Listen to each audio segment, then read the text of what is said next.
오늘의 말씀은 사도행전 5장 1절부터 16절 말씀입니다. 할렐루야. 오늘 하루도 여러분 삶 가운데 하나님의 은혜와 평강이 함께하길 축복합니다. 성령이 임하면서 기적과 능력이 나타났습니다. 교회가 붕대고 성도의 교제가 이루어지고 사람들부터 칭찬이 일어났습니다. 교회가 이렇게 붕대는 상황 가운데 문제가 생겼죠. 아나니아와 삽비라라고 하는 부부가 성령을 속인 이유로 죽임을 당하게 된 것입니다. 어떤 공동체이든지 문제가 없는 곳은 없습니다. 뒤집어보고 털어보면 다 문제가 있죠. 중요한 것은 그런 문제를 처리하는 태도입니다. 성숙한 모습이 있는 것이고 미숙한 모습이 있는 것입니다. 오늘 본문에는 예기치 않게 일어나는 사건에 대해 교회가 성숙하게 처리하는 모습을 보여주고 있습니다. 아나니아와 삽비라 부부는 나름대로 귀한 믿음을 가진 부부였습니다. 아나니아, 그 뜻은 하나님 의로우시다. 또한 삽비라라고 하는 그 뜻은 아름답다라는 뜻이죠. 이들 부부 역시 초대교회 모델이 될 만한 부부였습니다. 그런데 오늘 본문에는 이 부부가 동시에 죽임을 당하게 되죠. 이들 부부가 죽임을 당할 정도로 큰 심판을 받게 된 이유가 무엇입니까? 1절부터 3절, 아나니아라 하는 사람이 그의 아내 삽비라와 더불어 소유를 팔아 그 값에서 얼마를 감춤해 그 아내도 알더라. 얼마만 가져다가 사도들의 발 앞에 두니 베드로가 이르되 아나니아야 어찌하여 사탄이 내 마음에 가득하여 내가 성령을 속이고 땅값 얼마를 감추었느냐. 아나니아와 삽비라가 죽게 된 원인은 땅값 얼마를 감췄기 때문이 아닙니다. 땅을 팔기 전에도 그들의 것이었고 땅을 판 후에도 그들의 것이었습니다. 땅값 전부를 바치지 않은 것이 문제가 아니라 하나님을 속일 수 있다라고 생각하는 것이 문제였습니다. 초대교회에서 재산을 팔아 교회에 바치는 일은 의무 상황이 아니죠. 강요할 수 있는 일도 아니었고 마음대로 처리할 수 있었습니다. 아나니아와 삽비라 문제는 단순히 거짓말을 했다는 정도가 아니라 하나님을 속일 수 있다고 생각하는 것입니다. 2절과 3절에서 감추었다라는 단어가 반복적으로 나옵니다. 아나니아와 삽비라 부부의 행동은 단순한 거짓이 아니라 주의 영을 시험하는 것이었습니다. 3절을 한 번 더 보면 베드로가 이르되 아나니아야 어찌하여 사탄이 내 마음에 가득하여 내가 성령을 속이고 땅값 얼마를 감췄느냐. 아나니아 마음속에 사탄이 들어있었습니다. 사탄은 그를 통해 성령을 회방하고 주의 영을 시험하려는 무서운 음모를 드러내었습니다. 초대교회 부흥은 전적으로 성령께서 이끌어 가시는 부흥이었습니다. 성령이 임함으로 성령을 따라 말하고 성령으로 기적을 행하는 부흥이었습니다. 그런데 성령의 이런 사역을 무시하는 것입니다. 하나님을 시험하고 하나님을 속일 수 있다고 생각하는 것입니다. 아나니아 혼자만 그런 것이 아니라 부부가 함께 시험하고 있었습니다. 9절 베드로가 이르되 너희가 어찌 함께 꾀하여 주의 영을 시험하려 하느냐.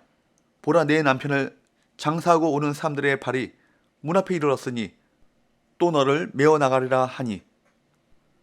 아나니아와 삽비라 중에서 한 사람만이라도 정직할 수 있었고 진실할 수 있었다면 죽임을 명할 수 있었습니다. 그러나 부부가 함께 모의하여 주의 영을 시험하며 하나님을 떠보고 있는 것입니다.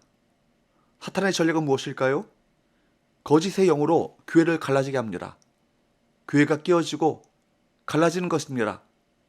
거짓의 영이 설치기 시작하면 성도들의 마음이 나눠지고 교회가 분리되기 시작합니다.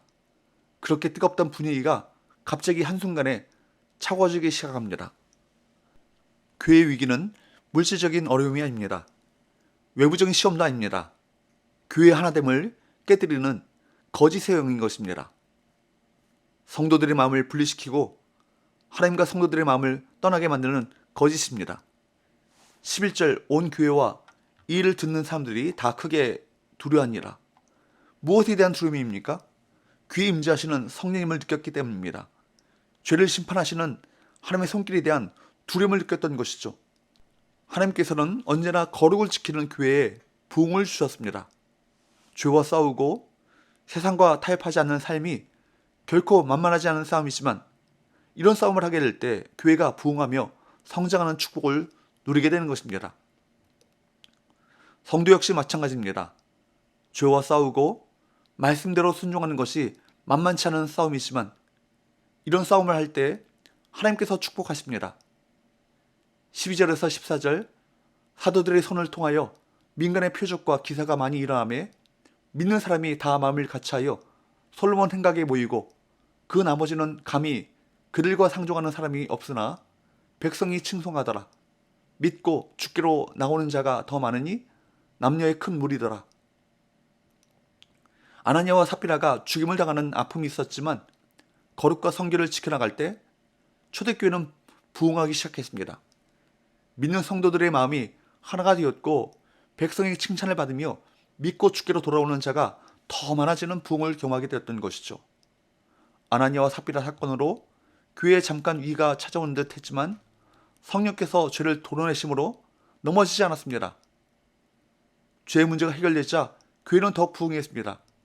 지금도 참된 회개와 참된 복음의 능력이 나타나는 교회에는 성령께서 이끄시는 부흥 역사가 일어나게 될 것입니다. 사랑하는 성도 여러분, 누구에게나 위기가 있습니다. 시험이 있고 어려움이 있습니다. 우리에게 낙심되고 실망되는 일이 있을 때 주님의 은혜를 붙들고 다시 일어서길 원합니다. 우리가 거룩을 회복하고 성결을 붙잡게 될 때 하나님께서 축복하십니다. 우리가 정말 힘들 때마다 교회에서 기도하기를 축복합니다. 교회의 능력은 물질과 학력과 지혜에 있는 것이 아니라 교회의 능력은 영적인 순결함인 것입니다. 기도합시다. 하나님 아버지, 우리 교회 안에 거룩의 영, 정직의 영이 흐르길 원합니다. 참된 회개와 참된 복음의 능력이 우리 교회 안에 나타나게 하여 주옵소서.